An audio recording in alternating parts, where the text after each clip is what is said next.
Dilemas, episódio 81. Bom dia, boa tarde, boa noite, onde quer que você esteja, qual seja o seu fuso horário, esse é o Dilemas nessa quinta-feira.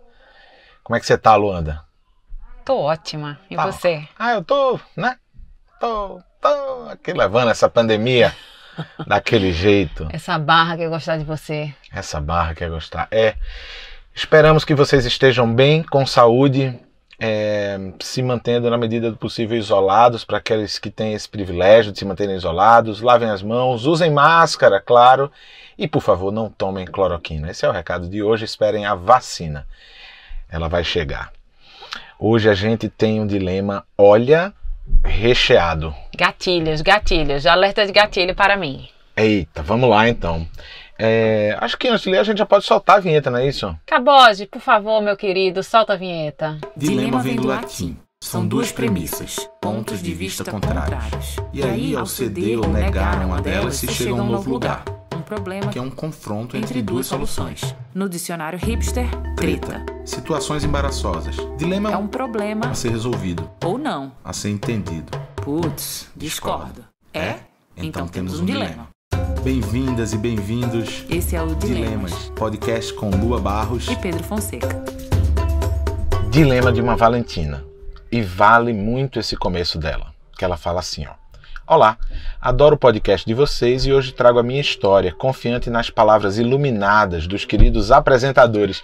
Olá! Gente, a apresentadora é muito chique, né? Oi, apresentadora. Vou começar a colocar na minha bio. Apresentadora. Boa.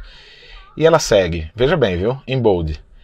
Pelos episódios que eu ouvi, vocês mantêm o anonimato das pessoas, certo? Certo. Todas são Valentina e Enzo, certo? Certo. Queria manter o anonimato também, já que a minha história envolve outras pessoas. Não se preocupe, você será uma Valentina. Estará preocupada. Então, Valentina nos diz. Tenho 33 anos e uma vida profissional financeira estabilizada. Morei sozinha dos meus 19 aos 32 anos. Sou independente dos meus pais. Todos os meus familiares moram em uma cidade diferente da minha. Estamos separados por 200 quilômetros. É uma distância tranquila para visitas regulares. Bem, agora começam os dilemas, no plural. Há uns 10 anos me reconheci como uma mulher lésbica e passei a me relacionar com mulheres. Estive em alguns namoros não assumidos com meninas por algum tempo. Só há uns 3 anos resolvi abrir o jogo sobre minha orientação sexual para meus pais. Também estendi essa, saída do armário e me revelei para outros familiares, amigos e colegas de trabalho. Até hoje esse processo de aceitação com minha mãe está em construção. Ela não me rejeitou e nem deixou de estar presente na minha vida, porém não concorda e nem legitima minha orientação sexual. Como eu sempre tive uma relação de muita cumplicidade com minha mãe, não ter esse acolhimento dela faz uma falta tremenda. Mas eu aprendi a lidar com o fato de que cada pessoa tem seu próprio tempo. Há um ano, entrei de cabeça em um relacionamento. Fomos morar juntas, mais especificamente eu fui para o apartamento alugado dela e hoje dividimos todas as contas. E eu nunca tinha morado junto com amigos, nem dividido moradia com alguma namorada. Nesse processo, minha mãe também não acolheu minha namorada, não fez questão da convivência e nem do compartilhamento das experiências. Ela prefere não ter proximidade. Nesse contexto, minha namorada também recuou e não busca essa aproximação. Eu já tentei que isso acontecesse. Por outro lado, minha namorada tem 39 anos e um passado heterossexual. É mãe de um rapaz de 19 anos e não assumiu nosso relacionamento amoroso para a família dela. De modo geral, exceto para uns 4 amigos dela, eu sou a, amiga que divide o apartamento. Olha, se eu pudesse, nesse momento, apertar um botão, eu apertaria dizendo assim, esse lado Bino! Eu também optei por respeitar o tempo dela, da minha namorada, uma vez que ela não se sente pronta para assumir o relacionamento e ou orientação sexual. Além dessa questão de não sermos assumidas, temos algumas diferenças relativas aos hábitos de cada uma. Ela sempre muito expansiva, recebendo muitos amigos e familiares em casa, noites de vinho, e eu mais reservada, querendo um cantinho de paz e silêncio para relaxar, estudar, ouvir música. Às vezes, sinto que morar junto é negociar os espaços, e eu não sei se o meu espaço está bem delimitado na casa. Digo espaço de uma forma metafórica. Em outros aspectos, como companheirismo, amor, carinho, apoio, me sinto feliz e satisfeita com ela. Agora estou um pouco perdida. Meu relacionamento não assumido, minha sensação de que meu espaço na casa não está bacana, minha falta de expectativa em relação à minha mãe. Queria saber se eu poderia fazer algo que ainda não fiz. Digo isso porque sempre tento dialogar muito com minha mãe, meu pai e minha namorada, expondo tudo o que sinto e como eu gostaria que fosse. Porém, acho que não temos a capacidade de mudar as pessoas. Obrigada, queridos. Espero ter um episódio do Dilemas só para mim. Me avisem. E aí, veja bem, caro Dilemma, o que aconteceu foi que Lua respondeu para ela, dizendo assim... cadê? Aqui. Ô, querida, queremos muito gravar o seu dilema, sim. Vamos falar sobre ele em breve. Ao que ela respondeu. Olá, casal. Todos os dias eu penso, um dia Lu e Pedro vão tratar o meu dilema no podcast. Sigo esperançosa. Enquanto isso, novos e novos episódios incrementam os meus dilemas. Dia desses, me ofereci para fazer um jantar na casa da minha mãe, levando minha namorada como companhia. Minha mãe se recusou, com algumas desculpas. O filho da minha namorada, no contexto da pandemia, voltou a morar com ela no apartamento em que dividimos. Mas ele pensa que eu sou uma amiga. Conclusão, são 24 horas sustentando algo que não é real. Sigo forte e esperançosa. Veja bem, ela depois mandou um outro e-mail, viu? Dizendo o seguinte, eu queria colocar um acréscimo aos meus dilemas. Como eu disse, o filho da minha namorada tem 19 anos. E 19 anos. Quando começamos a namorar, ele morava em outra cidade por motivo de faculdade. Porém, com o contexto da pandemia, ele voltou a morar com a mãe, ou seja, com a gente. Eu que não tenho filhos, nunca morei com ninguém, não tenho a mínima ideia como lidar com isso. E me sinto culpada muitas vezes. Eu tinha escolhido morar com a mãe dele e em pouco tempo vi que um imprevisto, a pandemia, me revelou ingênua, imatura. Confesso que não me sinto pronta. Obrigado por lerem a minha história. Valentina, meu amor da minha vida. Em primeiro lugar, bom dia para você. Tá esquisito isso aí, não tá não? Pensa. Olha de longe, assim, lê seu e-mail. Você tem uma namorada com a qual você se relaciona há 1 ano e ela não assumiu você, nem se assumiu. Ela tem um filho crescido, um homem de 19 anos, que mora com vocês e que acha que vocês são amigas. Na verdade, ela acha que ele acha, porque obviamente esse moço ele não bateu a cabeça na parede, ele sabe que vocês não são amigas, ele sabe que vocês são namoradas, mas fica aquela coisa, ninguém me diz, eu não falo, ninguém comenta, deixa pra lá, né? Que é isso, meu amor? Acho muito esquisito tudo isso. Parece meio... Ai, desculpa dizer isso. Será que eu tô fazendo um julgamento? Porque... A gente faz julgamento, amor. Pode falar. Posso falar? Pode. Então, tá bom. Talvez seja julgamento e vou falar mesmo assim.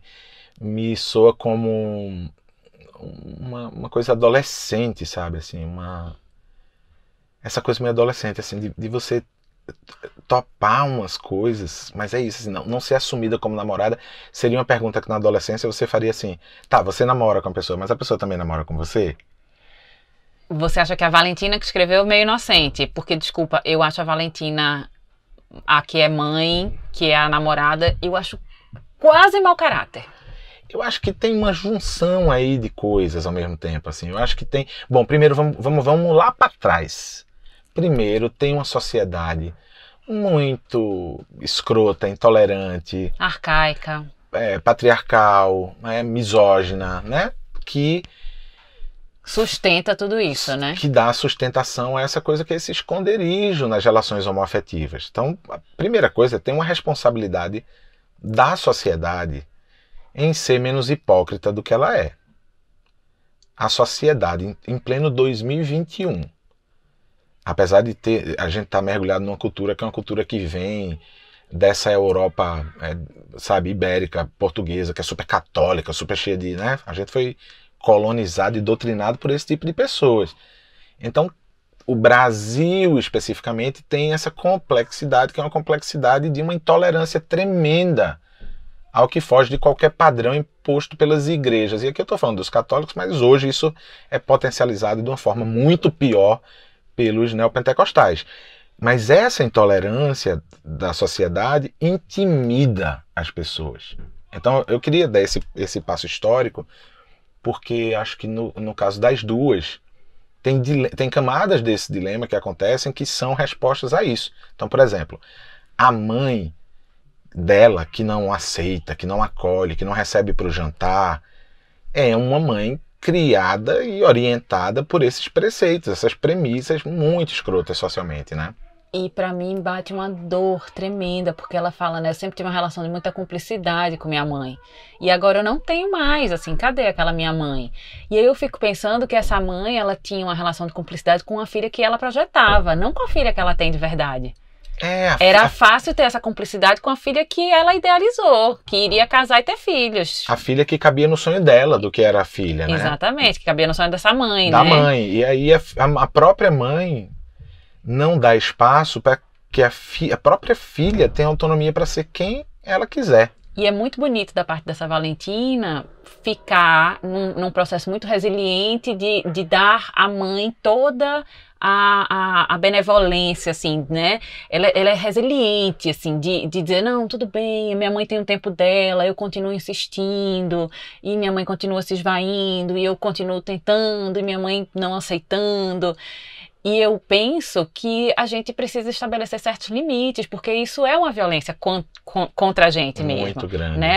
Essa Valentina, nesse processo de muito amor por essa mãe, ela permite que essa mãe a violente, de certa forma. Porque quando essa mãe não aceita quem ela é uma violência. Sim, perfeito.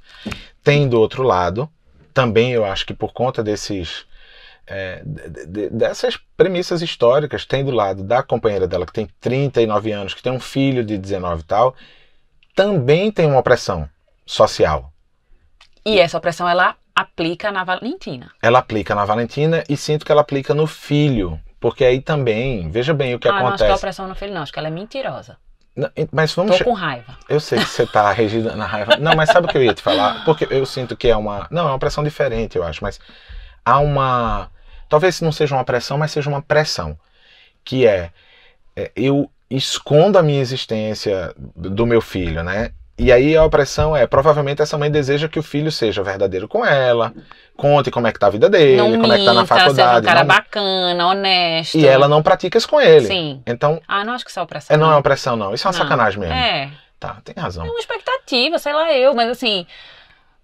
Veja, uma pessoa com 19 anos que está convivendo com a mãe dentro de casa, achar que aquela outra Valentina é uma amiga, rapaz, subestimar demais a inteligência de um ser humano de 19 anos.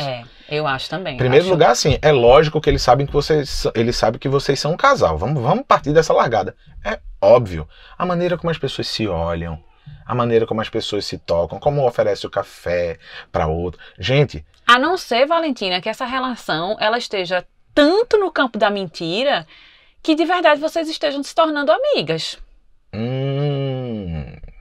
Primeiro grande gatilho aqui desse dilema de hoje, porque se for isso, a própria relação está em perigo diante das mentiras que estão sendo contadas. Exatamente. E aí temos um dilema dentro do dilema. Porque é isso, assim, se esse homem de 19 anos, ele até aqui não entendeu que vocês são um casal, né? Talvez vocês não sejam um casal. Talvez seja uma amiga. Tem que perguntar, você tá namorando comigo? Tô namorando com você? Tá? Senta lá com o Enzinho, que não é tão sempre vou voltar assim. nesse... Não, ele não é um Enzinho. Ele é um enzaço com 19 anos, por favor. Você não venha, não. Ele é um enzão.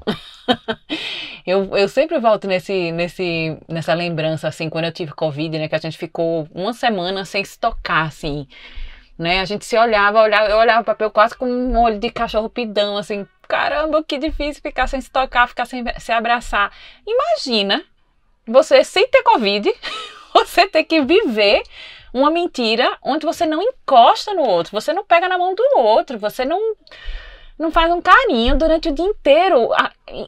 Em que espaço essa relação existe? Dentro do quarto, depois que esse menino vai dormir? Esse menino não, esse homem?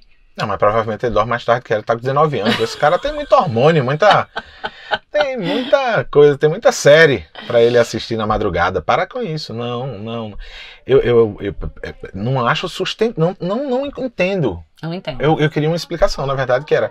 Tá, como é que vocês sustentam o discurso de que vocês são amigas, sendo vocês namoradas, veja bem, tendo feito essa escolha de namorar uma com a outra, debaixo de um mesmo teto.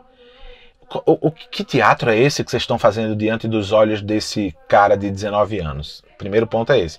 Segundo, que teatro é esse, Valentina, que a sua namorada faz com ela própria, consigo própria? Que teatro é esse de...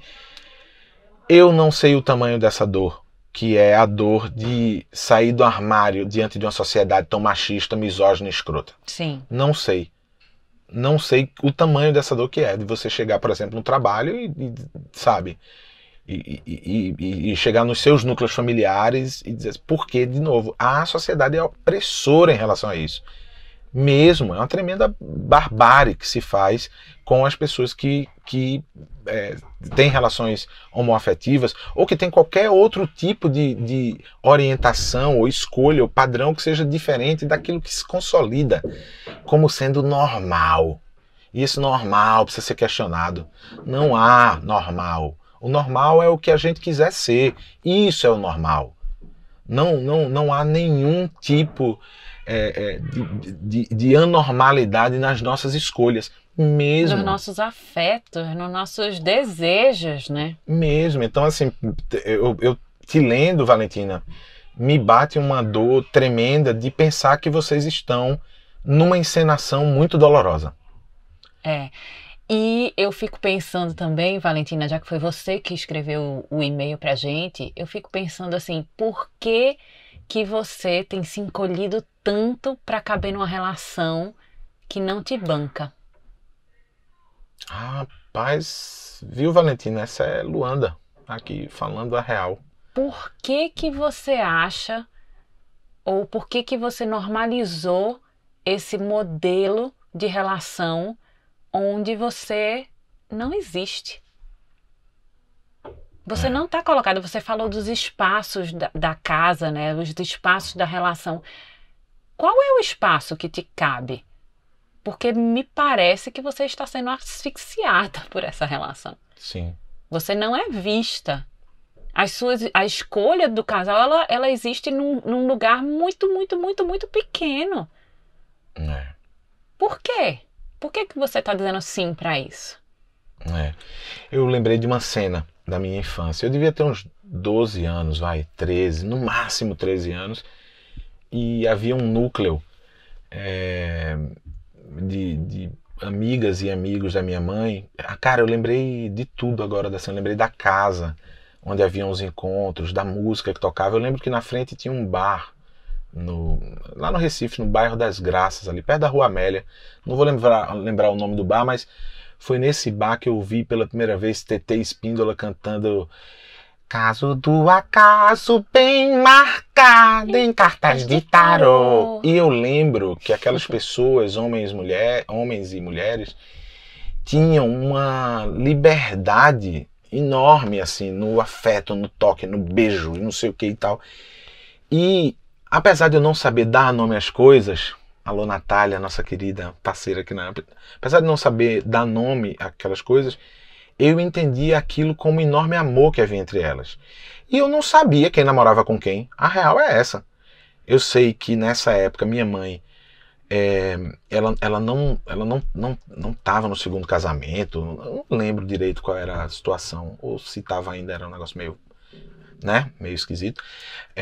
Mas eu lembro que minha mãe estava nesse núcleo e tinha essa relação entre aquelas pessoas e tal, naquele momento que para mim, como memória de infância, era um lugar de muito amor e de um amor muito livre entre as pessoas. Vamos, né? Pega isso e corta para o futuro. Quando eu corto para o futuro, essas pessoas hoje são as pessoas amigas da minha mãe que estão envolvidas diretamente numa luta pela diversidade, pelo direito das mulheres, pelo feminismo. Os caras que estavam envolvidos, que estavam ali e tal, são caras de extrema sensibilidade diante daquilo que é humano e tal, tal, tal. Eu estou fazendo esse recorte pensando no seguinte, pensando que numa época dessa pandêmica, um casal de namoradas, né? Que aí o filho de uma delas vem. E aí esse teatro se transforma completamente e tal. Nesse aspecto, nesse contexto de pandemia, eu sinto que essa dor ela deve ser uma dor gigantesca, porque não há espaço. Não há espaço para você viver o bar da frente, respirar outros ares, ter a sua liberdade garantida de acordo não apenas com a sua orientação sexual, mas de acordo com quem você é e tal. E eu fico pensando, amor, numa coisa que esse tempo de pandemia, a mim pelo menos, ele parece ser o criador de uma urgência temporal que a geração da gente não teve. Assim, eu preciso viver hoje. Eu preciso viver o meu hoje intensamente, porque amanhã eu não sei se eu fucking vou estar vivo. Eu não sei se eu vou estar fucking viva mesmo. E isso aqui não é uma... Eu não estou querendo aqui fazer uma hipérbole da catástrofe. A catástrofe está posta. As pessoas estão morrendo o tempo inteiro. E aí eu fico olhando para o que é a vida da gente e eu fico pensando nisso, dizer, velho, nos privar de uma intensidade, dessa urgência desse tempo da humanidade, do amor e do afeto, enquanto a gente está trancado. E lá fora as pessoas estão sendo dizimadas por um genocida.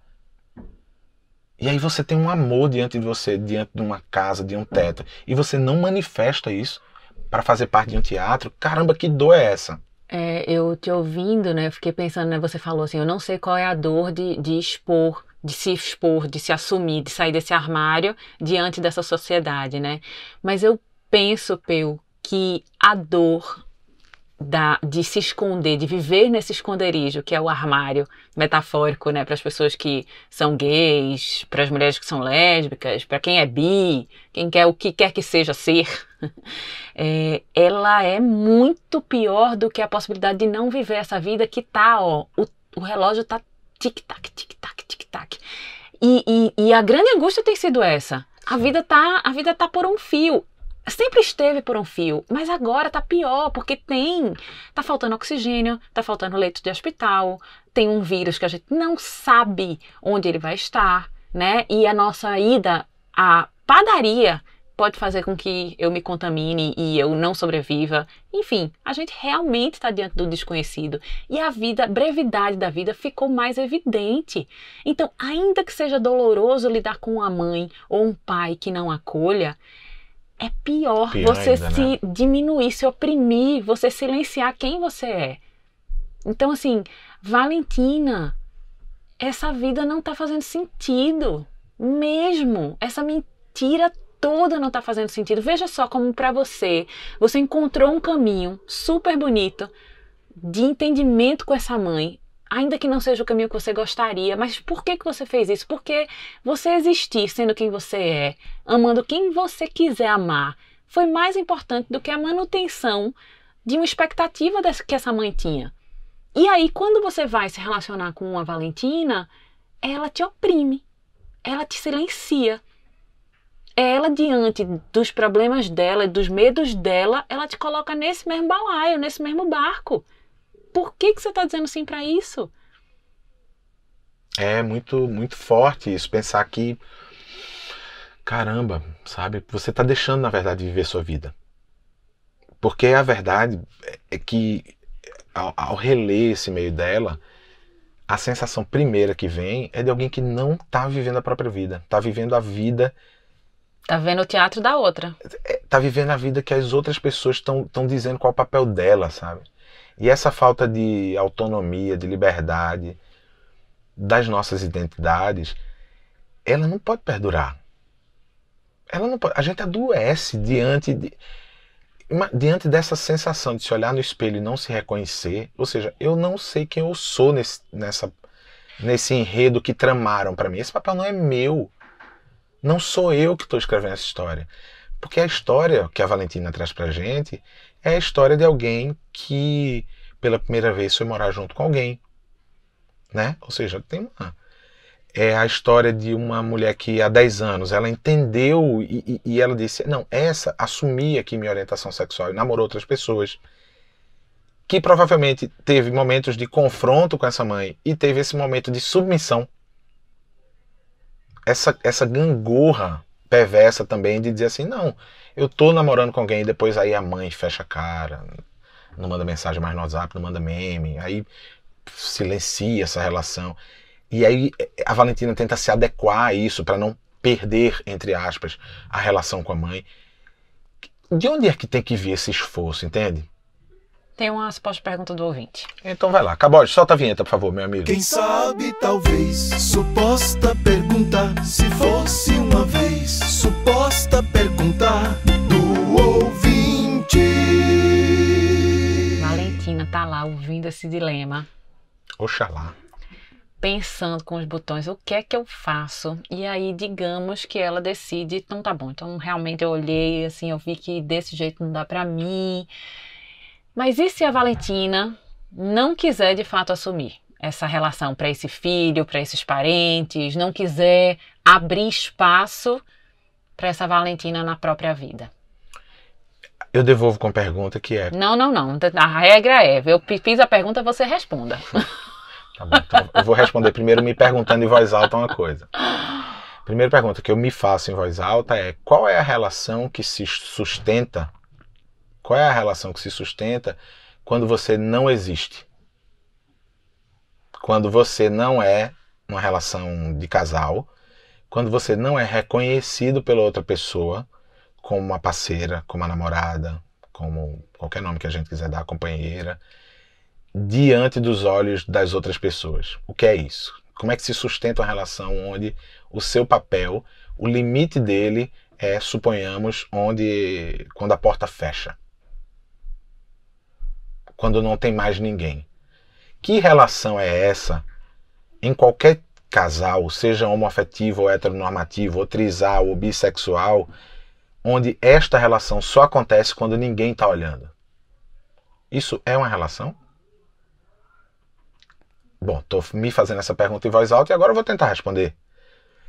Eu não consigo enxergar nenhum tipo de possibilidade de futuro numa relação se os indivíduos envolvidos nessa relação não bancarem suas próprias ideias, suas próprias existências e puderem manifestá-las.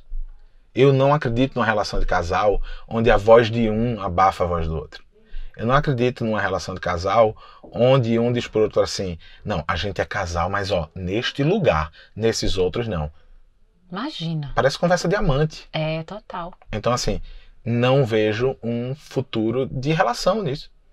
Então eu acho que o que fica é essa pergunta para a própria Valentina que nos mandou um e-mail, assim, o que ela pensa, o que ela deseja de uma relação? Sabe, se essa relação que ela tá hoje não cabe ela, talvez, né? Por que ela tá? Ela precisa pensar sobre isso, assim, o que é que ela quer, de fato. E outra coisa, eu acho que a condução de um diálogo sobre isso não é uma condução regida pela raiva do que aconteceu até aqui. Ou para ruptura. Ou para né? ruptura. Não, acho que não. Acho que a condução desse diálogo é realmente dos incômodos. Os casais precisam falar sobre os seus incômodos. Sem que isso seja uma explosão, uma implosão, né, Pel? Porque os incômodos, eles existem em qualquer relação. Qualquer relação, os incômodos existem. A não manifestação dos incômodos, sim, pode levar a rupturas. Porque a não manifestação dos incômodos vai criando chagas dentro da gente. Calcifica, né? E aí tem uma hora que quando você vê, você está debaixo, soterrado, ou soterrada, por um monte de questões, incômodos que você foi deixando eles viverem ali em cima de você carregando esse peso. E aí chega a hora que você diz, chega, eu quero sair daqui de baixo e eu quero tocar minha vida. E aí é que acontecem as rupturas. Eu acho que esse diálogo é um diálogo que ele acontece no amor, ele é um diálogo que ele acontece nessa manifestação que é, Valentina, eu desejo ser isso nessa relação. O que é que você deseja ser isso na relação? O que é que você deseja ser nessa relação? Quem é que você quer ser nessa relação comigo? Então, eu acho que o que cabe hoje é um diálogo, é isso, assim, o que eu fico pensando, eu acho que o que cabe hoje é um diálogo franco, honesto, transparente, dessa Valentina que nos mandou o e-mail, com essa Valentina dela que não a assumiu, depois dessa conversa, dessas resoluções, com o filho dessa Valentina que está habitando a mesma casa, né? Tá habitando a mesma casa, assim, sabe? Conversa com esse cara, senta aqui, assim, senta aqui, filho. Tá vendo essa amiga da sua mãe? Você já deve saber, ela não é amiga da sua mãe, a gente namora. E a gente tava aqui tentando encontrar o nosso jeito de dialogar isso com você para que você saiba que você faz parte deste núcleo familiar que tem esse enredo de duas mulheres que se gostam, que se amam.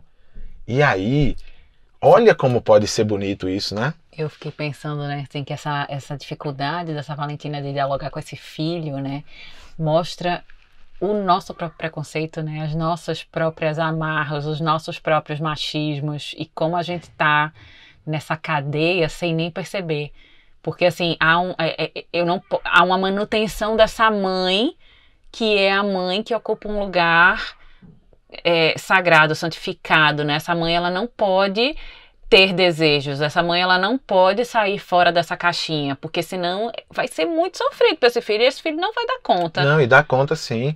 E assim, eu fiquei pensando uma coisa agora quando você falava, que era o seguinte, imagina se esse filho é gay, e ele não está encontrando o espaço por ele enxergar que essa mãe não dá espaço para a própria vida, para né? Para a própria felicidade. Imagina se ele é gay e assim, como é que ele vai se sentir aberto a ter uma conversa com a mãe? Se a mãe não consegue mostrar para ele que tá tudo bem. Qual é a relação desse cara com a mentira em si, gente? Porque ele tá vivendo um teatro, uma mentira. Então e ele percebe tudo isso, porque ele é um homem de 19 anos. E aí, qual é a relação que ele estabelece com mentira? Pois é, imagina ele levando isso para as relações dele. Exato. Imagina. Achando que tá tudo bem mentir, tá tudo bem esconder, tá tudo bem ter uma vida paralela, tá tudo bem não ser fiel ao que você sente, a quem você é. Eu acho, Valentina, que vocês têm uma oportunidade muito bonita na frente de vocês, diante dessa história que vocês estão colocadas. Que é uma oportunidade de olhar e acolher os próprios medos, as próprias dores, os próprios preconceitos e crescer a partir disso. Sim. Se vocês permanecerem nesse lugar da não conversa, do não diálogo, da não colocação desses incômodos a ponto de vocês se movimentarem, né? Porque você diz assim, a gente conversa. Tá, mas quais são as decisões que vocês tomam a partir dessas conversas? Porque só falar não é um jeito de se movimentar. A gente precisa falar, a gente precisa ouvir, a gente precisa acolher e a gente precisa decidir o que a gente faz. Quais são as decisões que vocês vão tomar a partir dos diálogos que vocês terão? Eu lembrei de uma conversa maravilhosa que eu tive com um dilema raiz, que obviamente não vou falar o nome dele. Enzo. Eu tive uma conversa maravilhosa com ele, a gente se encontrou aí momento do começo da pandemia, a gente se encontrou brevemente num café e eu não sabia da história dele. Ele contou como tinha sido a jornada dele assim, na relação, né? Porque ele foi casado muitos e muitos anos, era sócio da parceira dele e tal, e eles tinham uma filha que naquela época tinha já seus 17, 18 anos, e a companheira dele chegou para ele disse que vinha notando um movimento de afastamento dela, né? E um dia ele é psicólogo, ela também, os dois sentaram para conversar e disseram, acho que a gente está se devendo uma conversa sobre o que está acontecendo, né? Tem alguma turbulência aqui, a gente não está conversando. E ela disse, eu me apaixonei por outra pessoa. E ela havia se apaixonado por uma colega de trabalho, que era colega dele também, de trabalho, mas, enfim, elas se apaixonaram e eles lidaram super bem com isso. Eles conversaram e disseram, não, tudo bem, vamos cada um seguir sua vida, agora a gente precisa conversar isso com nossa Valentininha ali, né, de 17 anos e tal. E a Valentina, filha deles, ela já tinha uma namorada. E eles chamaram ela no quarto, sozinha, para conversar, né? E ela, quando sentou, que olhou para os dois, Disse assim, veja bem, conheço vocês desde que nasci, tô vendo aqui que a gente tem uma crise conjugal e provavelmente uma separação. Vamos pular essa etapa e me contam o que está acontecendo. E os dois caíram na gargalhada e disseram, pô, é exatamente isso. E a gente estava muito pensando, elaborando como é que a gente trazia essa questão para você, porque a gente queria que você sentisse que a gente está bem em relação ao que vai acontecer com a gente, cada um seus rumos, mas tem você, e a gente queria te ouvir e tal. E ele disse que a resposta da filha para eles foi assim, gente, a vida de vocês estão aí cuidando muito bem, tá tudo certo. Vocês me ensinaram que eu também preciso fazer a mesma coisa com a minha vida. Lembrem que eu não pedi licença para trazer minha namorada aqui. Eu simplesmente disse a vocês, eu queria trazer minha namorada aqui, e ela veio jantar, e vocês a acolheram e tal. Vocês são o melhor exemplo que eu tenho. E ele disse que quando ela saiu pela porta do quarto, os dois desabaram a chorar abraçados, o ex-casal, dizendo, a gente fez um excelente trabalho. Nossa, que bonito. Eu gosto demais desse cara. Ele sabe disso, ele tá ouvindo aqui hoje a gente. Desculpe ter contado essa história sem pedir permissão, Enzo, mas estamos aqui com os Enzos e Valentinas e segredos guardados, que é o que vale. Para a Valentina de hoje, eu sinto que o caminho é esse. É o caminho de uma conversa honesta sobre o que é que eu quero, o que é que eu espero das relações, o que é que eu espero desta relação. E isso vale para essa Valentina, gente, mas vale para qualquer pessoa que esteja numa relação se sentindo diminuído, se sentindo oprimido, se sentindo não visto, não se sentindo amado. O que é que a gente quer das nossas relações? É isso, tá? A gente tá morrendo, então que a nossa vida vale a pena minimamente, né? Cada dia, todo dia, a gente precisa se manter assim, radicalmente vivos e vivas. Sim. Muito feliz com esse dilema. Obrigado, Valentina, por ter mandado. Espero que vocês consigam ter uma conversa sobre isso e que os papéis fiquem muito colocados no lugar certo, né, digamos assim, do que vocês querem para a vida de vocês, de verdade. Se você quiser apoiar o Dilemas, o Pra Dar Nome às Coisas, o Vozes de Amparo e em abrir um novo podcast, vai lá no redeamparo.com.br/AMP, A-M-P, AMP. Vocês já ouviram Natália Souza? Vocês já ouviram Pra Dar Nome às Coisas? Gente, ouçam a palavra da Natália. Hoje eu tava ouvindo, fui correr de manhã cedo e tava ouvindo ela. Cara, é uma lindeza, assim, eu tenho muito orgulho de Nath fazer parte desse hall dos podcasts da Rede Amparo. Você pode contribuir com 15 ou 30 reais, vai lá, colabora, você tem acesso ao podcast antecipadamente, a gente promove encontros também esporádicos no Zoom com as pessoas que fazem parte, com convidados, tem uma comunidade onde a gente pode comentar os dilemas e a gente pode aprofundá-los, é muito interessante. E a gente divide de forma igual esse apoio que vocês dão pra gente entre os podcasts que fazem parte, então assim, em abril, logo mais, a gente vai anunciar quem é o quarto podcast e assim, tomara que vocês estejam sentados numa cadeira, porque é um podcast muito, muito, muito legal. A gente tá muito orgulhoso de quem vem por aí. Se você quiser mandar o seu dilema pra gente, como essa Valentina fez hoje, você pode escrever para luabarros@redeamparo.com.br ou para pedro@redeamparo.com.br. Mande o seu BO, mande o seu dilema. A gente está aqui para conversar com vocês e para tentar fazer isso que a Rede Amparo faz, que é realmente acolher com muito afeto as histórias que nos chegam. A gente faz isso não só aqui no Dilemas, mas em tudo que a Rede Amparo pratica. Às vezes eu não venho com muito afeto, não. Às vezes eu venho meio pistola, mas é com amor, tá, Mas olha, gente? ultimamente eu tenho notado que você... Porque, veja, a gente teve uma temporada que eu tava muito pistola. Né? Mas eu acho que eram as questões políticas, que são essas questões que me tiram do sério. Quando alguém diz assim, não, você não pode chamar Bolsonaro de genocida. Genocida. Bolsonaro genocida. Bolsonaro genocida. A gente faz o que a gente bem entender no espaço da gente, né, gente? Não é assim? É assim. Contanto que a gente não faça justamente o que o genocida está fazendo com os outros, que é dizimar, né? Ou desrespeitar. Muito feliz com esse dilema de hoje, muito feliz de acabar assim, colocando para fora essa palavra que ilustra bem o governo. Muito bom. Eu me sinto aliviado, tá vendo? É por isso que eu tô menos pistola. Eu chamo sim, a hora que eu quiser. É isso. Próxima quinta-feira a gente se encontra. É isso. É isso, gente. Beijo e até já. Um beijo e até a próxima quinta. Caboge, solta a vinheta, por favor. Dilemas. Mostre os seus que a gente mostra os nossos.